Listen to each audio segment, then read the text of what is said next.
ressemblait mon bateau, bah il ressemble à ça. Voilà, je l'ai payé 2 €. Ça ressemble à Nice, l'air de rien comme ça, mais c'est pas Nice, c'est Gênes, en Italie mon pote. Et ça c'est tous les gens qui doivent monter dans le bateau. Et il y en a encore de l'autre côté. Et ça avance pas. Les gars, c'est l'Arche Maxime. Et après, Le nuage de foudre, le nuage de foudre.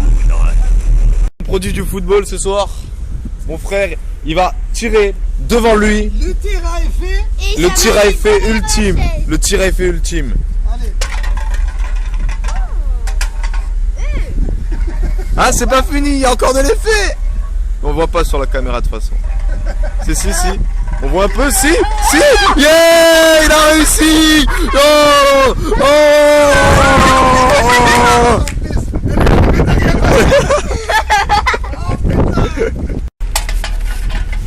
Au revoir, Canette. Vis ton aventure.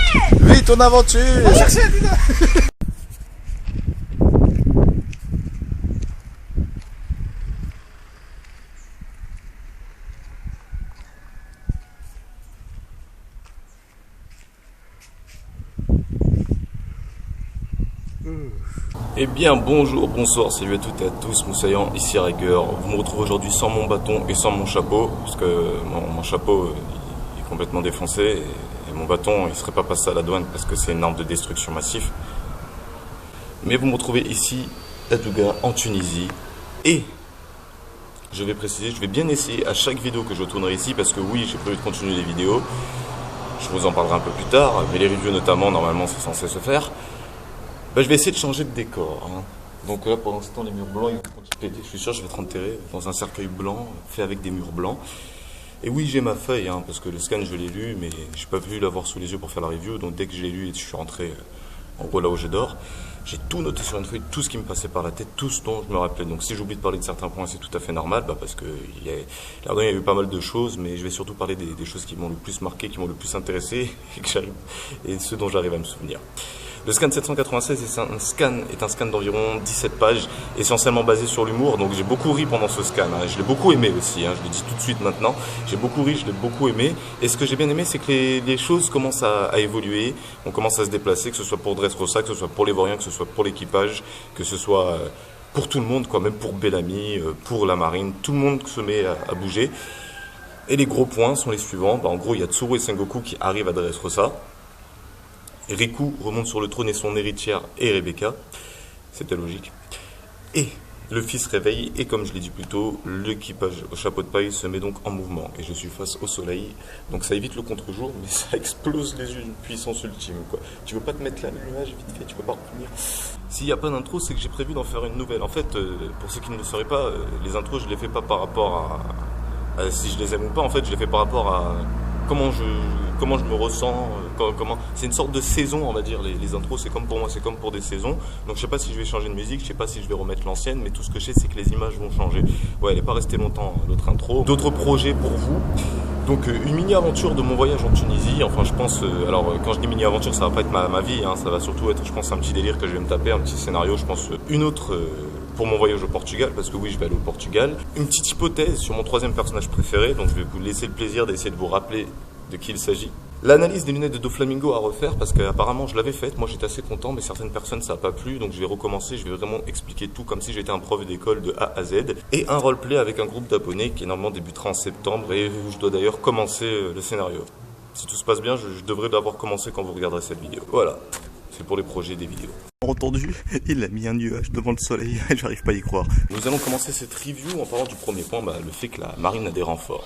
Donc le scan débute avec la marine, Sengoku et non Garp. Ouais, je m'étais trompé. Bon, en fait c'est pas vraiment moi, c'est un abonné qui m'a convaincu que c'était Garp et je l'ai écouté, donc je me suis trompé en acceptant d'être convaincu. Mais c'est pas grave, oui les gâteaux c'était Sengoku qui les mangeait. Mais Garp aussi il me semble, hein. Il me semble, de souvenir, ouais, Garp il mange beaucoup de viande aussi, il mange tout, comme moi. Ainsi que Tsuru, je l'appelle comme ça, hein, je suis même pas sûr que c'est réellement son prénom, je crois que c'est Tsurugu, un truc comme ça, arrive pour mettre un petit coup de pression à Fujitora. Alors petite note, Fujitora a tout misé sur les dés. Si le chiffre que le dé tombé était le différent de 1, il attaquait les chapeaux de paille. Durant 3 jours, le dé est tombé seulement sur le 1. Quand c'est Tsuru qui lance le dé, le 6 tombe, l'opposé du 1 au dé. Hein, ouais, ça je pense que tout le monde le sait. Tsuru, qui est connu pour respecter les règles, d'où l'officier modèle comme Epithèque, est elle aussi tout l'inverse de Fujitora, qui nous a bien démontré au cours de ses derniers scans qu'il avait sa propre conception de la justice. Hasard? Non, car c'est Oda qui scénarise tout, hein, ça c'est pas du hasard du coup. Mais j'aime bien cette façon de changer le résultat du dé, car justifier le hasard est aussi très dur. Hein. Et maintenant, je vais l'intégrer aussi dans les points sombres. Hein.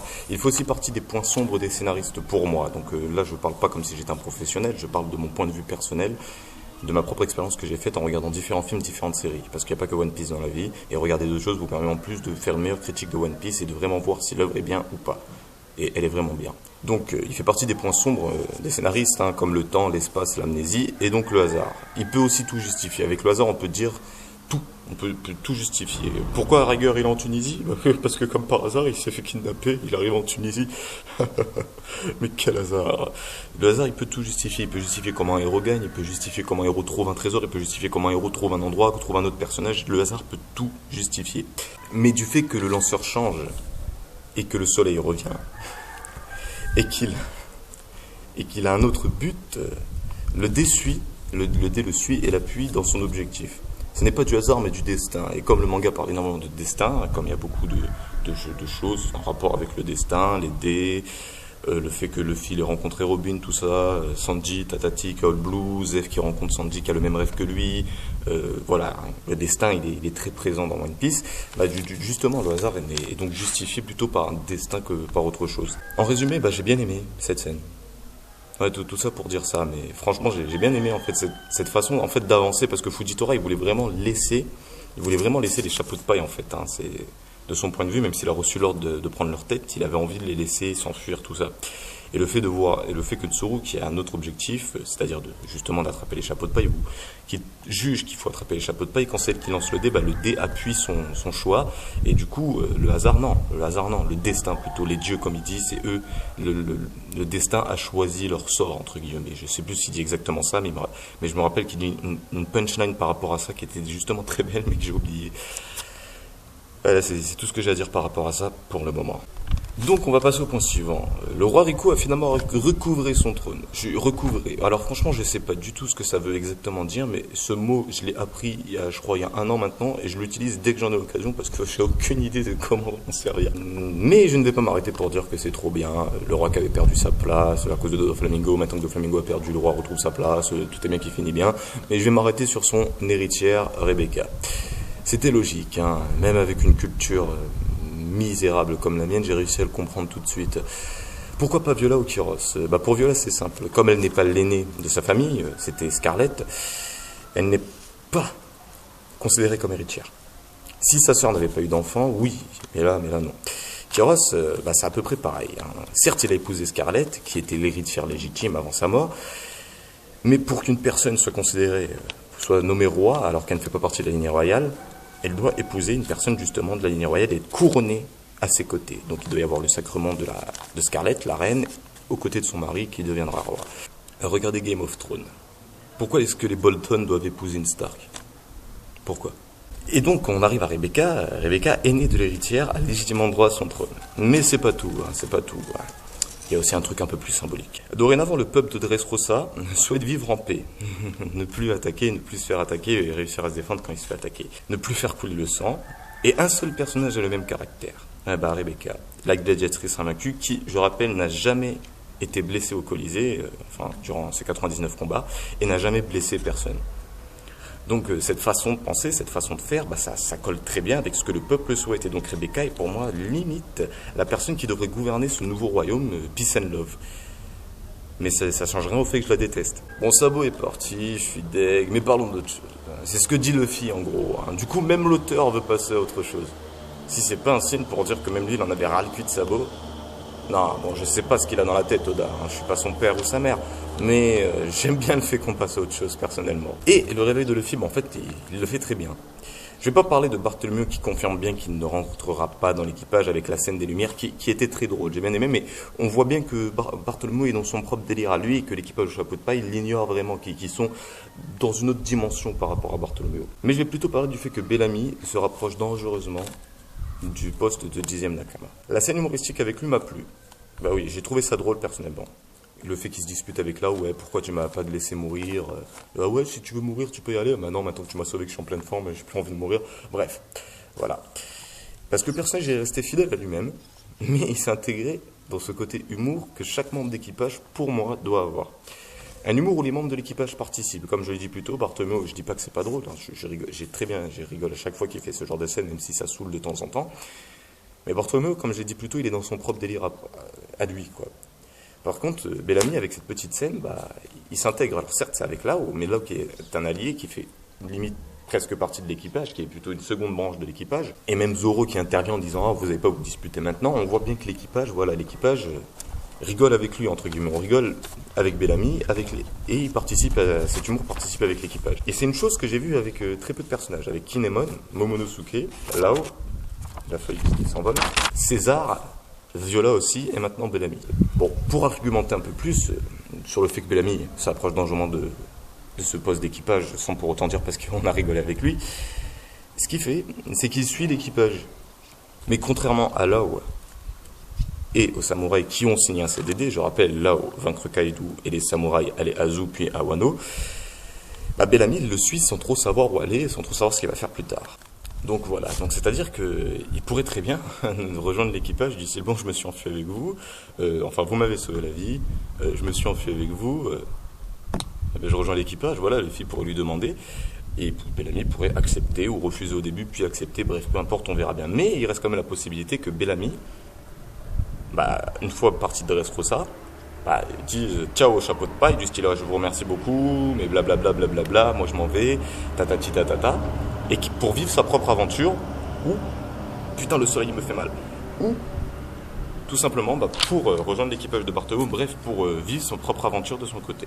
Voilà, j'avais envie de parler de ça, parce que je trouve que c'est quand même un petit signe, quand même, le fait que Bellamy s'enfuit en compagnie des chapeaux de paille, qui rigole avec les chapeaux de paille, enfin qui rigole pas, mais qu'il y a cette scène humoristique avec les chapeaux de paille, ça, pour moi, ça confirme de plus en plus le fait. Non seulement lui, qui était le seul à être dans cette maison, dans la maison de Kiros sans raison particulière, là où c'est l'allié, Kiros c'est sa maison, Bellamy, bon c'est un ami, ok, mais Bartholoméo pareil, tous les vauriens, ils auraient pu. Voilà, et maintenant on a cette scène où Bellamy s'enfuit avec l'équipage de chapeau de paille sans même se poser la question du style ouais, moi je peux pas aller autre part. Non, il les suit. Donc moi j'ai hâte de voir en fait soit cette confirmation que Bellamy va rentrer dans l'équipage, soit justement le voir se séparer. Je pense qu'on va avoir droit à beaucoup d'émotions et j'ai hâte d'y être. Les vauriens dans ce chapitre confirment bien leur poste d'alliés des chapeaux de paille justement. Ils auraient pu très bien partir sans eux. Mais ils sont tous restés pour aider l'équipage à prendre la fuite. Voilà, donc j'espère qu'Oda va continuer à développer, pas énormément, mais un tout petit peu, ces personnages, car je me suis attaché à chacun d'eux. Sai, Hideo, Gavenji, Suleiman, Harujin, même Bartholoméo, j'en ai oublié certains, j'en ai oublié beaucoup, même Don Chao, Boo, tous quoi, tous ils m'ont... Suleiman, je l'ai dit, ouais, tous, franchement, je me suis tous attaché à eux. J'aimerais bien, en fait, continuer, que voir Oda continuer à développer ces personnages, pas les avoir mis là juste pour aider à Dressrosa, mais vraiment qui s'intègrent dans l'histoire de One Piece avec un rôle chacun en tant qu'allié du chapeau de paille. J'attends encore l'interview de Gavenji faite par Apsa. Ouais, faut croire à chacune de vos hypothèses, les gars, et jusqu'au bout. Ouais, je lis ma feuille. En fait, c'est pas du tout ça que j'ai écrit, mais c'est l'idée principale. Je termine ce point avec le fait que Oda me fait personnellement attendre. J'attends avec impatience, justement, un scan autour des vauriens. Peut-être qu'on y aura droit pour le scan 797, ou peut-être 798, ou peut-être que ce sera le 800. Bon, en tout cas, je sens qu'il est en approche, mais je l'attends avec impatience. De son côté, Luffy, il a envie d'aller faire la bise à Rebecca. On l'a tous compris. Encore de l'émotion et des adieux fracassants. Mais un personnage reste figurant durant ce scan. Viola, qui se tape juste un petit sourire pendant que Rebecca elle se fait toute belle. Genre elle est là en mode c'est ma nièce, ouais. C'est ma nièce. Pour ceux qui ne le sauraient pas, Viola fait aussi partie des coups de cœur de cet arc. Ouais, j'ai eu pas mal de coups de cœur. Elle est le personnage que j'aimerais voir dans l'équipage. Je dis pas que je pense qu'elle va rentrer dans l'équipage, mais franchement, j'aimerais la voir dedans. Il n'y a rien qui dit qu'elle va rentrer dans l'équipage. Que dalle. Mais c'était pareil pour Robin à la Basta et pour Frankie à Water 7. Pour ceux qui s'en rappellent, franchement, quelle surprise. Quelle surprise qu'on a vu Robin sur le bateau des chapeaux de paille et demander est-ce que je peux rejoindre l'équipage sans rien qu'elle avait mis en place avant. Après, certes, on a compris au fur et à mesure pourquoi est-ce qu'elle a rejoint l'équipage, parce que Luffy portait le dé, tout ça, tatata, mais on n'avait pas connaissance de ça à la basta et c'était une surprise. Franky, à Water 7, c'était pareil. Le mec, c'était un ennemi. Je pense, faut vous rappelez, non, c'était un ennemi. Le mec, il est arrivé. Première apparition, il se bat contre Luffy. Ensuite, il s'en prend à Usopp. Ensuite, Luffy il attaque la Franky Family. Et c'est au moment où ils étaient sur le train des mers avec pas le Puffing Tom, non, Puffing Tom c'est le premier, avec le requin, avec le requin d'abord qui pouvait pas freiner. C'est là où, quand la Franky Family a décidé de s'allier avec les Charpentiers et avec l'équipage de Chapeau de Paille, qu'on a pu se dire tiens, peut-être que Franky va rejoindre l'équipage. Parce qu'en plus, Franky, il était tout l'inverse du poste que Luffy attendait. Luffy souhaitait avoir un charpentier et Franky était connu comme étant un désosseur. Tout l'inverse du charpentier. Au lieu de construire le bateau, il le détruisait. C'est ensuite plus tard qu'on a appris qu'il était charpentier aux côtés d'Iceberg, que c'était Tom qui lui avait appris, qu'il l'avait recueilli. C'est plus tard qu'on l'a su, mais à Water 7 et non à Enies Lobby, c'était pour moi quasiment impossible de deviner que Franky allait rejoindre l'équipage, à part si on le savait déjà. Eh bien, Viola, pour moi, elle me fait un peu penser à ces deux personnages-là, parce que c'est finalement, certes c'était un ennemi, certes il y avait Sanji, mais non seulement dans l'équipage, elle ferait pas tâche, l'humour, comme je l'ai dit plus tôt, et c'est très bien mêlé avec l'humour de l'équipage, certes seulement avec Sanji pour l'instant, mais elle m'a même fait rire au moment avec Usopp, quand Usopp il fait le tir stylé, Viola limite elle tombe amoureux de lui, elle se mêle bien, je trouve, à l'équipage, elle a bien aidé, elle a été utile, son pouvoir elle a permis de donner certaines informations à l'équipage, elle a aidé, elle était là quoi, elle était là du début. Et j'espère qu'au moins il y aura une discussion lorsque Luffy sera au château avec Viola, que Viola donne un objet, une discussion, une babiole, n'importe quoi, un petit truc, juste pour dire j'étais là du début à la fin. Et pas seulement parce qu'elle a affronté Doflamingo pendant un court instant, qu'elle l'a ralenti un minimum, mais aussi après cette victoire, dire ouais moi aussi je suis là. J'étais là du début à la fin, bien joué Luffy, allez check, roule une pelle à Sanji de ma part, et on se reverra peut-être pendant la rêverie. Voilà. Oui, et d'ailleurs je pense que tout ce qui est Kiros, Rebecca et Riku, et peut-être même Viola du coup, on va les revoir à la rêverie. Bon, il y a certains points dont j'ai pas parlé dans cette review, notamment ma chérie. Parce qu'il n'y a rien à dire de particulier. Le pays se reconstruit, la princesse aide avec son pouvoir, et puis c'est tout. Oh, par contre, je suis sûr que vous vous êtes tous dit, attends, il fait sa review, le petit con il est en Tunisie, il profite des vacances, et même pas il parle de Sengoku. S-E-N-G-O-K-U, Sengoku, pas Sangoku. D'ailleurs, mon petit frère il est en train de regarder Dragon Ball Z Battle of God, le premier. On voit déjà le personnage qui aide la princesse, justement, donc le pays. Il s'en fout un peu de l'équipage au chapeau de paille. Mais il y a eu quelque chose. Un personnage a une réaction particulière par rapport à lui. Je parle de Lao, qui relève seulement son nom, alors qu'on lui parle aussi de Tsurugu, de la vieille. Oh. Mais c'est pas du hasard, Il existe un lien entre ces deux personnages.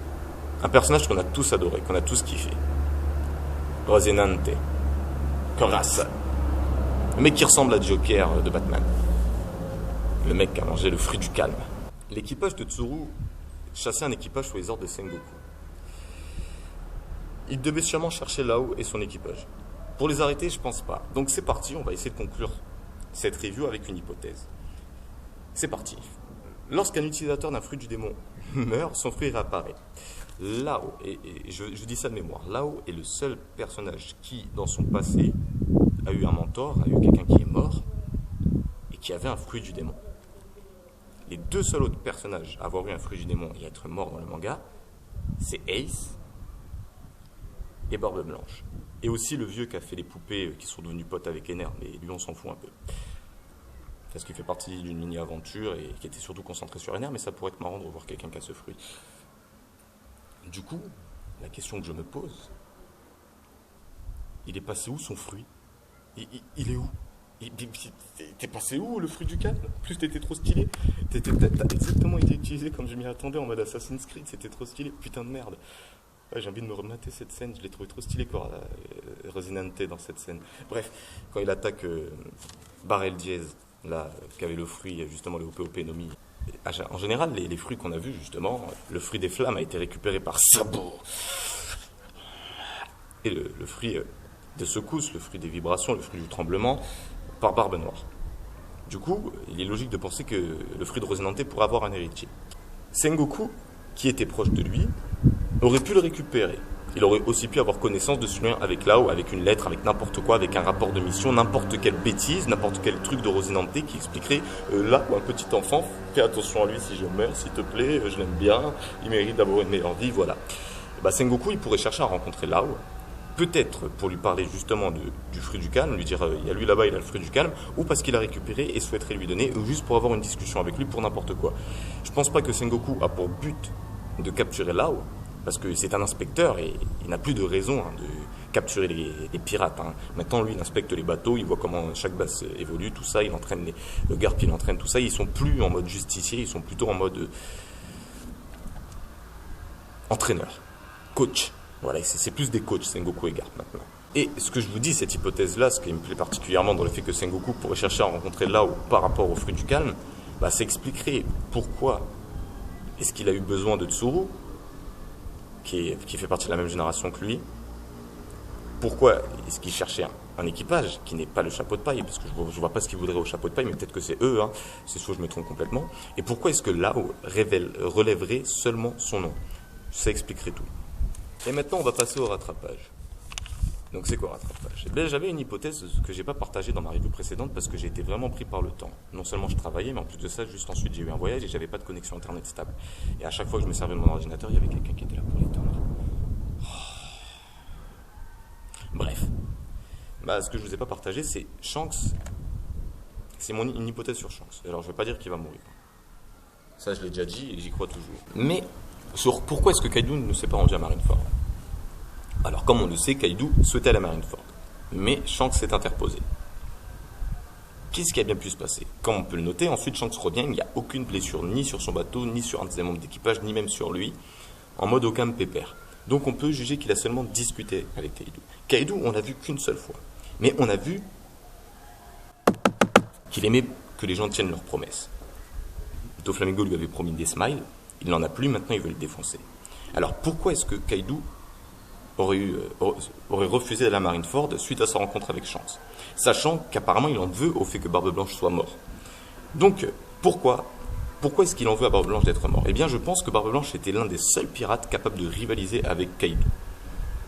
Kaido, comme on a pu le voir, cherche la mort. Il est tellement puissant qu'il a envie de provoquer ce sentiment de peur, de stress que chaque être humain a face à la mort. Malheureusement, Barbe Blanche étant mort, il lui en veut parce que c'était le seul personnage. Donc pourquoi Kaido aurait refusé d'aller à Marineford si un personnage n'était pas parti le voir pour lui faire une promesse? Eh bien, je pense que Shanks a tout simplement promis à Kaido que s'il ne se rendait pas à Marineford, que s'il laissait les choses opérer sans lui, Kaido rencontrerait un adversaire capable de le battre. Je pense, sans broncher, que c'est Luffy. Voilà, c'est Luffy. La personne que Shanks a pu promettre, il a pu lui dire: je connais un jeune qui sera capable de te battre si tu ne vas pas à Marineford et que tu restes ici et que tu l'attends. Kaido aurait pu l'écouter. Il lui a fait: tiens, tu me promets ça, ok, j'ai hâte de rencontrer cette personne, mais si jamais tu m'as menti, je vais m'énerver. Voilà. Donc, ce qu'il y a à retenir de cette hypothèse, c'est pas du tout que Luffy va battre Kaido, c'est pas ça, mais que Shanks a fait une promesse à Kaido, lui promettant que Luffy le battra. Voilà, c'est ça, c'est une petite hypothèse que j'ai préféré intégrer dans une revue. Voilà. Ensuite, il y a aussi quelque chose que j'ai dit, où j'ai dit que j'allais justifier justement à la fin de la vidéo lors de ma review précédente, c'est que j'ai dit que pendant un moment que dégage mon hypothèse. Mais après j'ai marqué ou pas, j'explique à la fin et je ne l'ai pas fait. Bien, comme on peut voir, c'est que Kaido a des moustaches stylisées dragon, stylisées Shenron. Donc pendant un moment dans ma review, j'ai discuté sur le fait qu'il pourrait avoir mangé le fruit du dragon. Mais mon hypothèse, c'était l'inverse. C'était un animal qui a mangé un fruit humain type mythologique. Cette hypothèse est toujours d'actualité pour moi, parce que justement cette moustache me fait penser à un dragon. Sa façon d'être invincible, intouchable et de ne pas avoir peur de la mort, d'être quasiment une divinité, me fait penser à un dragon. Mais il a une forme humaine. Donc certes, on l'a vu apparaître sous sa forme humaine, mais mon hypothèse, finalement, je vais continuer à y croire jusqu'au bout, comme je le fais par rapport à la mort de Shanks, comme je le fais par rapport à Cavendish et son interview avec Apsa. Je vais continuer à croire qu'il est possible que Kaido soit un dragon qui a mangé un fruit humain de type mythologique. Je vais continuer. En tout cas, c'est avec ça que je vais clore cette review, qui j'espère vous aura plu. Sur ce, c'était Riger. Je vous souhaite bonne journée, bonnes vacances, bon après-midi, bon verre d'eau, bon gel douche. Moi, j'ai fini mon verre de coca, je crois. Ouais. Et à la prochaine pour une prochaine vidéo. Alors, je ne sais pas s'il y a eu des défauts auditifs, visuels, tout ça, avec le chant de tout ça, tatati, mais je m'excuse parce que je ne vais pas pouvoir vous mettre de gameplay parce que j'ai pas ma console sur moi, j'ai rien de tout ça, je peux rien vous mettre en plus. Pour tout ce qui va être image, je l'ai fait lors de la review précédente, mais là je ne vais pas pouvoir le faire parce que j'ai pas de connexion internet, je vais pouvoir juste faire le montage au cam chez moi, puis ensuite partir dans une sorte de cybercafé pour justement faire le montage, donc il n'y aura pas d'image, tout ça, et du coup, voilà, je m'excuse s'il y a certains défauts, mais je fais avec ce que j'ai, je sais pas si vous avez vu, mais mon pied de caméra, alors déjà ma caméra, c'est toujours mon téléphone tout pourri, d'ailleurs j'ai prévu d'en acheter bientôt une, qui continue ici, qui est moins cher. Mais mon pied, c'est une chaise, un paquet de feuilles blanches, il y a mon téléphone avec lequel j'appelle et justement mon autre téléphone pourri avec lequel je filme. Vraiment, voilà. Qu'est-ce que j'aimerais dire de plus? Non, je crois que j'ai tout dit, j'ai fait le tour.